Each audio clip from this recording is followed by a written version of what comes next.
Hey, it's Michael Kingswood here with Story Time, and I'm going to keep this brief. Still in Florida on the family trip, doing cool family stuff, business stuff, and don't have a whole lot of time to record. So let's go straight into the next two chapters, chapters 7 and 8 of Glimmer Vale, and talk to you next week. Hope you don't mind. Enjoy. Chapter 7 Opportunity Knocks. Julian and Radric awoke with the dawn the next morning. When they came downstairs, Julian was surprised to find the tap room all but deserted. A young man stood behind the bar and a single serving girl lounged on a bar stool near him. Beside them, one man sat alone in one of the booths, and another two sat at the same table the mage lady used the night before. It took a few minutes after they sat down for the server to notice Julian and Radric's presence. She sauntered over hurriedly, her hips making a nice swaying motion as she moved, and spoke in an apologetic tone. "Good morning. I'm Celine. I'm sorry to keep you gentlemen waiting. We don't get very many customers this early." "No worries, Celine," Radric said with a smile. "We're just looking for some tea and breakfast." Celine returned Radric's smile and nodded, then swayed away to the kitchens. It was hard for Julian to move his gaze away from her hips, but she soon passed out of sight as the kitchen door swung shut behind her. Ah well. He looked back at his friend instead. "So, Radric, what's the deal with Lonnie?" "What do you mean?" "She was pretty into you last night." Radric snorted and waved off Julian's remark. "We were good friends for a long time and had a lot of catching up to do. Of course she was excited about it. So was I." "Whatever you say." Celine returned then, carrying a tray that held a teapot, 2 cups, and a jar with 2 spoons. Smiling professionally at them, she set a cup in front of each of them and placed the teapot and jar in the center of the table. Then she said, "Your breakfast will be out in a moment," and left them to return to the bar. Curious, Julian opened the jar while Radric poured the tea. It was full of honey. Perfect. He took 2 dollops and set the jar back down where Radric could use it, then stirred his cup. Getting back to the subject at hand, Julian asked, "So you're saying you'd tell her no if she offered to... you know." He let the rest of the thought go unspoken, instead grinning at his friend as he raised one eyebrow meaningfully. Radric flushed but didn't say anything. The silence spoke volumes. "I didn't think so." The room brightened noticeably as the front door swung open, admitting the morning sunlight far more effectively than the few windows in the wall did. Julian turned in his chair, his eyes drawn to the glow of the doorway as 2 men stepped inside. Both were tall men. They easily had a hand on Radric, and he wasn't short. But he wasn't able to make out much more about them until the door swung shut and the glare from outside subsided. The man on the right was plump, with carefully trimmed hair that had gone gray at the temples. His clothing was plain, but the fabric was obviously of high quality, and he wore a golden pin of some sort over his left breast. The other man was more lean. He was bald, and wore the clothing of a working man, except for the silver pin he wore over his breast, and the baldric that hung across his body from shoulder to hip, which housed a short weapon of some sort, probably a sword breaker from its shape. The 2 men paused inside the front door and surveyed the room. Then the lean one nudged the other and nodded in Julian and Radric's direction. They moved toward the table in a deliberate, businesslike pace. "Who are these fellows?"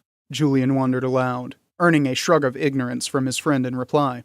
He didn't have to wait long to find out. The 2 men arrived at the table quickly. Up close, he could see that the plump man's pin was in the shape of a fish jumping out of the water. The silver pin the other wore was shaped like a pair of scales dangling from a clenched fist. "Radric Bollatier and Julian Hinderbrook." It was the leaner of the 2 who spoke first. The 2 friends nodded in unison. "I am Lucian Mallory, the constable. This is Will Brimley, the mayor of this town." Constable Mallory gestured to the 2 empty chairs at the table. "May we join you?" Julian and Radric exchanged glances. The constable wasn't a big surprise, but what did the mayor want with them? From all the hints the previous evening, Julian knew Radric was curious and troubled about what was going on in town. And, truth be told, Julian was as well. It wasn't often he got called a hero for stringing up a single robber. What could it hurt to hear what these 2 had to say? Julian shrugged, and Radric replied, "Please do." The 2 men settled into the chairs and collected themselves quickly. Mayor Brimley wasted no time in getting to the point. "You gents did a great thing for this town last night when you brought that thug in for justice." "Oh?" Radric affected a surprised tone, though Julian was sure he was no more surprised than he was himself. Enough people had made a fuss over that fellow already, after all. Mayor Brimley nodded emphatically. "Absolutely. You 2 are the first who've been able to strike back at Fossil's gang in any meaningful way. I can't tell you how much higher people's spirits are this morning, since the word of your deed spread round." Constable Mallory looked sidelong at the mayor as he spoke, his expression a bit less enthusiastic. When the mayor finished talking, he cleared his throat and cut in, looking back at Julian and Radric. Fendig has passed your story on to me, but there are a number of details that need to be filled in, if you don't mind answering a few questions. Why would we mind? Julian could think of several reasons without straining, but they had decided on how to answer certain questions a long time ago, so there probably wouldn't be much harm in it. All the same, he wished Radric didn't sound so eager. Constable Mallory inclined his head, in a gesture Julian was sure was meant to portray gratitude, but it ended up appearing condescendingly superior. Irritation rose within Julian, but he forced it down. This wasn't a time to go off half-cocked. You say the attack occurred just above the falls, on the river road. How many attackers were there? 6. The constable looked down his nose at them, doubt plain on his face. That's what you told Fendig. He didn't believe it, and neither do I. 4, maybe, but 6? Fossil's men are too good for that. Julian snorted, not waiting for Radric to reply. Good! They were careless, sloppy. Only one of them was worth a damn. The man you brought in? Julian shook his head. No, he was the first to fall, and he's damn lucky all I did was kick him. The constable and mayor exchanged long looks. The mayor's eyes gleamed with an eager light, but Mallory held up a calming hand, silencing him before he could speak. What brings you boys into town? The constable asked as he looked back to Julian and Radric. Not many folks come through this way anymore. Hell, almost no one does unless they're part of a merchant's caravan, and most of them take the southern routes now, too. It was time to come home from the army, and I didn't want to take the extra time to circle around to the south. Julian's heard me talk about Malteribor enough that he decided to come along since he was leaving at the same time. Radric told the tale quickly, but in an earnest tone that Julian found himself halfway believing it, even though he knew better. The constable's eyes narrowed. You boys been out on the front? They both nodded.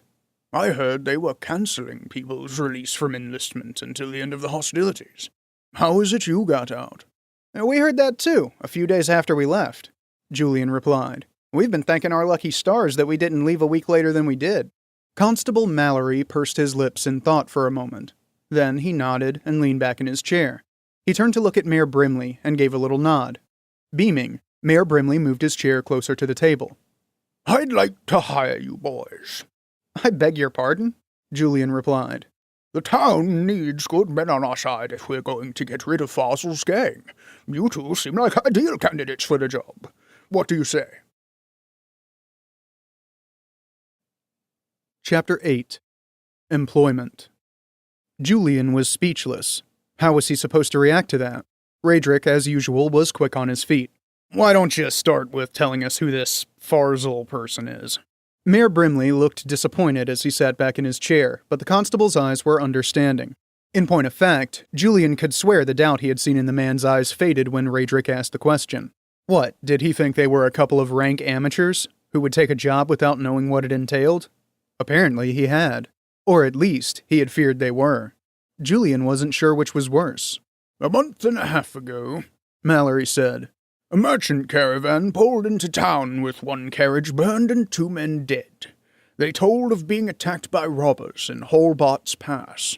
A few days later, a delivery man working for one of the craftsmen in town discovered one of the outlying farmsteads had been burned down. Since then, the attacks have come more frequently, and against larger targets. Last week they hit a farm not far from here, down by the East Flow. A calling card at the scene claimed Glimmer Vale in Fossil's name, and said that unless we paid a regular tribute, things would get worse. Then, 4 days ago, a merchant caravan was completely destroyed on its way through Holbott's Pass. There were only 2 survivors, a lady who managed to escape the battle and a caravan guard who we found barely clinging to life. Mallory's eyebrow rose. And yesterday, you were attacked. This is the first time we've seen activity from them on that side of the Vale, and it proves they are becoming more comfortable with their position. It's also the first time anyone has managed to defeat them to date. Mayor Brimley spoke again. Lyttelton lives and dies by the traffic coming through the passes. Our population has dwindled in recent years as merchant traffic has shifted south. If these bandits are allowed to continue unchecked, before long no one will make the transit at all, and we will lose everything we have. We must put a stop to these attacks, and we need your help to do so. Why don't you just pay the tribute? Julian asked. Mayor Brimley looked shocked. Give in to these thugs? It's better than being burned out. He shook his head vigorously. No! Even if we had the funds they demanded, it's a question of honor. But the fact is, we don't have the money, Constable Mallory interjected. Even a large city would be hard-pressed to come up with the sum they demanded on a monthly basis, and we are far from being a large city. Have you tried negotiating with them? Mallory snorted. With whom? The man you brought in is the first of Fossil's band anyone has seen and lived to tell of it. Then you don't really know what you're dealing with, Radric said. For all you know, it could have only been those 6 fellows looking in the past this whole time. 6 men with bows can do a lot of damage in the right place. The constable again shook his head. No, the survivors of the last merchant caravan described an attacking force of at least 30 to 40 men. So you see why we must have your help? Mayor Brimley's voice trembled slightly. No, Julian replied. I don't see that. You don't really know what you're up against yet. If you want my advice, I'd say you should give that man we brought in a counteroffer, one you can afford to pay, and have him deliver it to Farzal. Unless he's a total fool, he'll take it, and you can avoid a major confrontation. He looked from the constable to the mayor and back. Or do you think you can win a pitched battle against them? The constable shook his head. It's just me and Fendig here in town. In the summer months, I sometimes hire some of the tougher lads from the nearby farms or off the fishing boats to help keep order while the caravans are in town. That's all we've ever needed until now.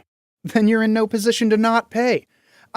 Will do it, Radric said, to Julian's chagrin, but not to his complete surprise. I'm not sure, he began, but Radric cut him off. We'll do it. Radric gave him a firm, no-nonsense look as he repeated the words. Julian met Radric's stare for a moment. He knew that expression. Radric always wore it on the way into battle. Will you give us a minute, gentlemen? Julian asked, not looking at the constable and the mayor. Out of the corner of his eye, he saw them nod and leave the table. He gave them a minute to walk out of earshot. Then he spoke again. What the hell are you doing? These people need our help, Julian. Julian rolled his eyes. No, they need help from a company of soldiers, not... He looked around quickly. No one was close enough to hear. All the same, he leaned closer and spoke in a whisper. Not from 2 guys on the run. We need to be putting as many miles behind us as we can. We can't afford to get caught up in this sort of thing. Radric's eyes flashed with anger. Julian raised a placating hand and continued quickly. Look, I get it. You've got nice memories of this place from when you were a kid. But it's not our problem. And even if it was, the 2 of us can't make a difference here. Not against 40 men. We can, and you know it. We just took out 6 of them without much trouble. Julian snorted. I'm out of action for a week or 2 thanks to that little meeting in case you forgot, he said, pointing at his thigh. Yet another reason we can't and shouldn't do this. Rubbish, Radric replied. You heal quickly, and it's not like we're going to charge off to fight them all at once right this minute. It'll take time to get intel and prepare before we can expect any action. Julian opened his mouth to reply, but Radric spoke over him. I'm going to help. You can leave if you want, I suppose, but do you really think you'll make it out of the Vale? What are you talking about? They're ambushing people traveling through the passes, remember? I doubt they'll just let you go. Radric's words hit like a ton of bricks. Julian had to admit that hit upon a point he had not considered.